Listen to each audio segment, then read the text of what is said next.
일각고래는 머리에 달린 긴 나선형 뿔로 유명한 고래입니다. 이 나선형 뿔은 엄밀히 말하면 엄니가 길게 뻗어난 이빨로 유럽에 처음 소개됐을 때 유니콘이 존재한다는 증거로 여겨지기도 했죠.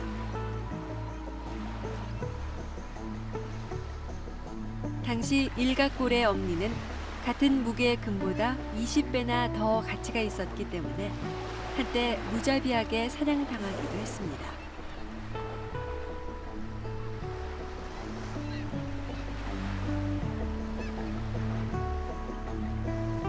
우리는 그린란드 북부 까나크에서 일각고래 사냥꾼 두 사람을 만날 수 있었습니다. 7살 때부터 고래 사냥에 나섰다는 노련한 사냥꾼 닐스 미웅이,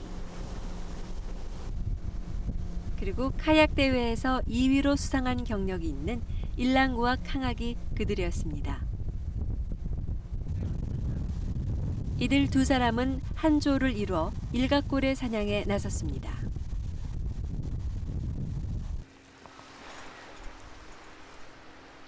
그들은 까나크에서 배로 1시간 반 거리에 있는 잉글필드 피오르드 한켠에 사냥 캠프를 차렸습니다. 이곳은 일각고래들이 자주 드나드는 길목. 흔히 일각고래 사냥은 일주일 이상 걸리는 강행군입니다. 이번에도 두 사람은 일주일분의 음식을 장만해 고래 사냥에 나섰습니다.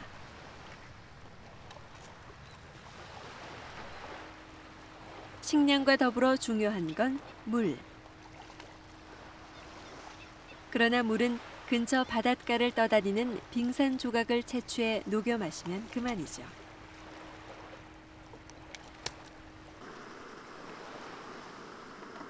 일각고래가 출몰하는 시간은 주로 한밤중. 사냥꾼들은 낮에는 작살에 날을 다듬고 고래 사냥 때 쓰일 카약을 점검하는 데 시간을 보냅니다.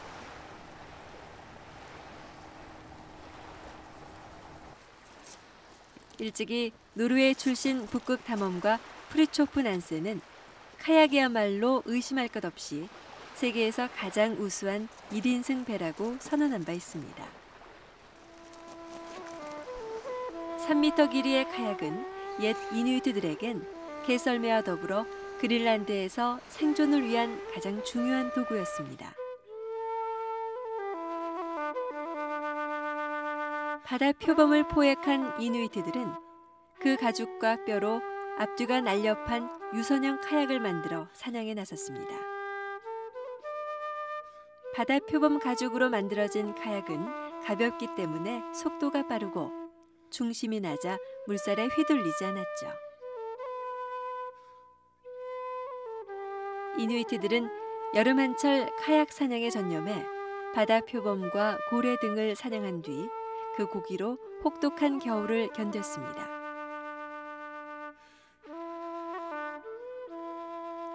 비록 재료가 바다 표범 가죽에서 합성 수지로 바뀌긴 했지만 현대 카약은 전통적인 카약과 똑같은 구조를 가지고 있습니다. 작살의 머리는 고래 엄니와 날카로운 금속 칼날로 만들어져 있습니다. 물개 가죽으로 만들어진 부표는 그 안에 공기를 불어넣어 사냥감이 물속으로 들어가는 것을 막는 역할을 하게 되죠. 현대화된 요즘에도 총 대신 작살과 카약이 쓰이는 이유는 단순합니다. 우선 총을 쏠 경우 명중된 고래가 바다 깊숙이 잠수해버리면 사냥꾼에겐 남는 게 없게 되죠. 그리고 고래는 소음에 민감하기 때문에 모터가 달린 배로 고래 근처에 접근했다간 도망가 버리기 때문입니다.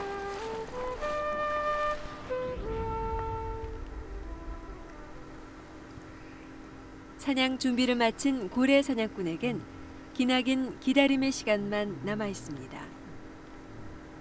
일각고래가 나타나는 시간은 하루에 단 한 번. 그 한 번의 찬스를 위해 사냥꾼은 자기 시간의 99%를 기다리는 데 사용합니다.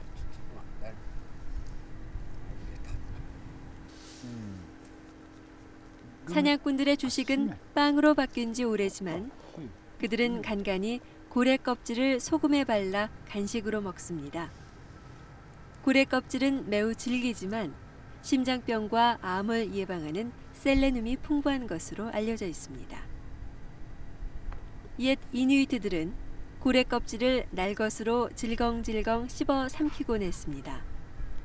지금도 이 전통은 사라지지 않고 이어지고 있죠.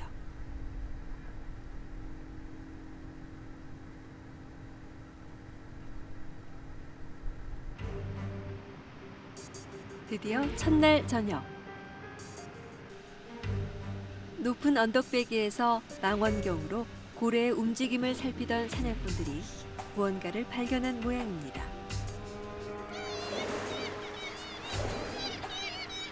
유유히 바다를 유영하고 있는 일각고래 떼.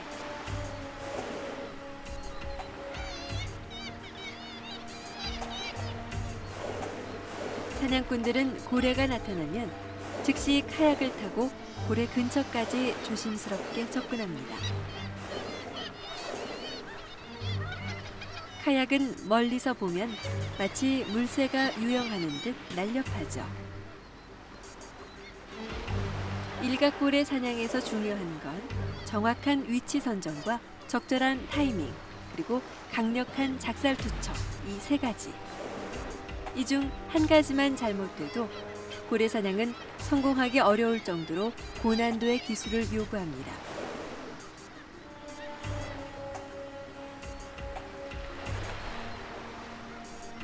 작살의 사정거리는 4~5m 전방.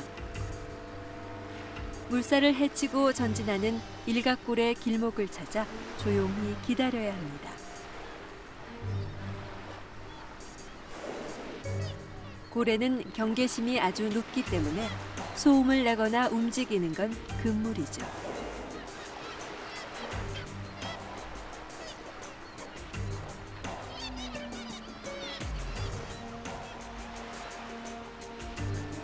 일각고래 한 마리가 카약 근처에서 잠깐 모습을 드러낸 것을 끝으로 고래떼들은 모두 시야에서 사라지고 말았습니다.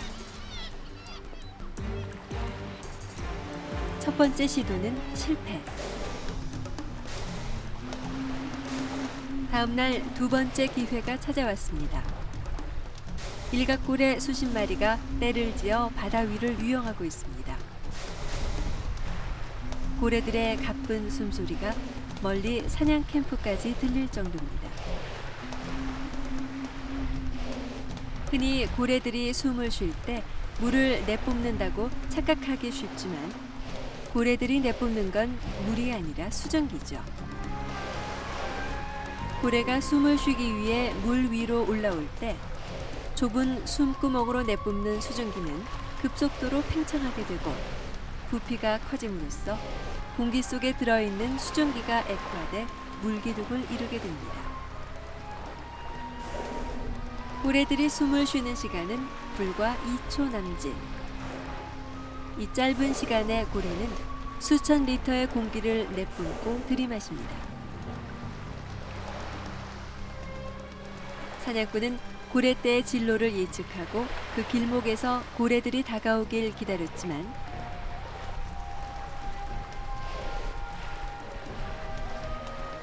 고래들은 카약 쪽으로 방향을 트는가 싶더니 어느 순간 순식간에 자취를 감추고 맙니다. 결국 이번에도 실패.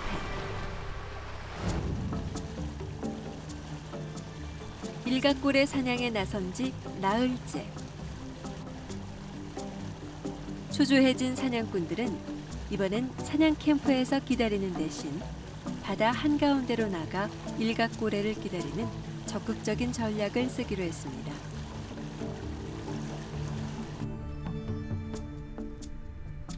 바다 한가운데 떠다니는 부빙에 닻을 내려놓고 일각고래를 기다린 지 반나절.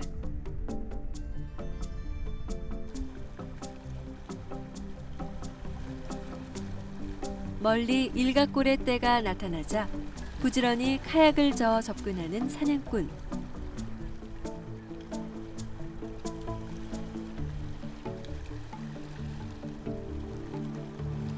하지만 이번엔 표적이 너무 많은 게 문제.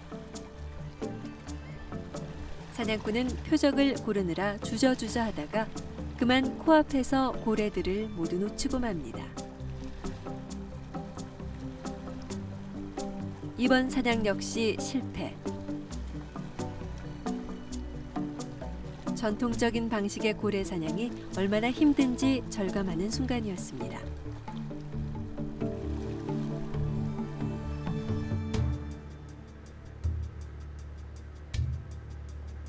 드디어 고래 사냥 7일째. 식량도 다 떨어지고 남은 건 단 한 번의 찬스뿐.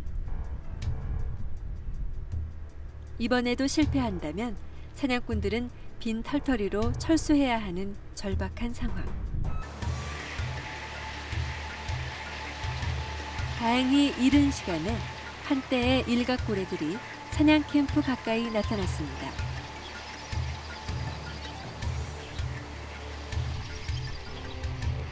카약을 타고 재빠르게 일각고래들에게 근접한 미웅이.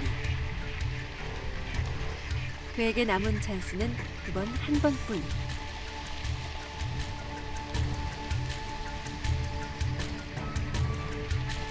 마침내 그의 한 손이 작사를 들어 올렸고 작사를 던지려는 찰나 그만 타이밍을 놓치고 맙니다. 결국 미용이 일행의 일주일에 걸친 고래 사냥은 안타깝게도 실패로 끝나고 말았습니다.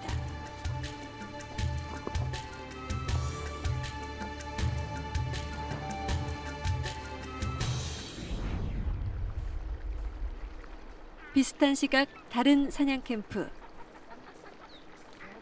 한 마리의 일각고래가 막 해체됐고 또 한 마리의 일각고래가 피를 흘린 채 해체를 기다리고 있습니다. 옛날 고래는 버리는 부위가 따로 없었습니다.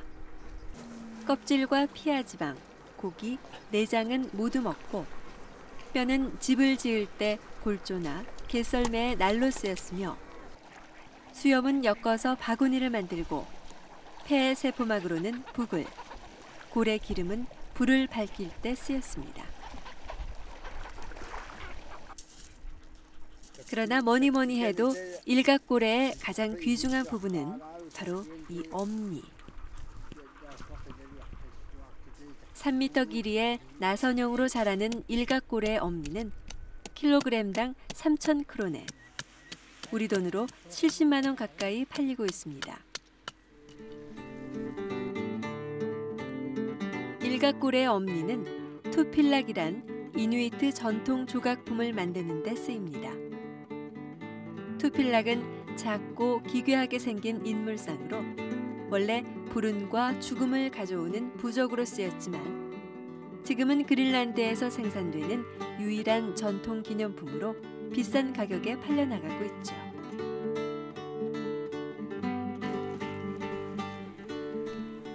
이처럼 사냥꾼들에겐 일각고래 한 마리가 엄청난 수입을 보장하기 때문에 일각고래 사냥은 이곳 까나크 사람들에겐 피할 수 없는 유혹이 아닐 수 없습니다.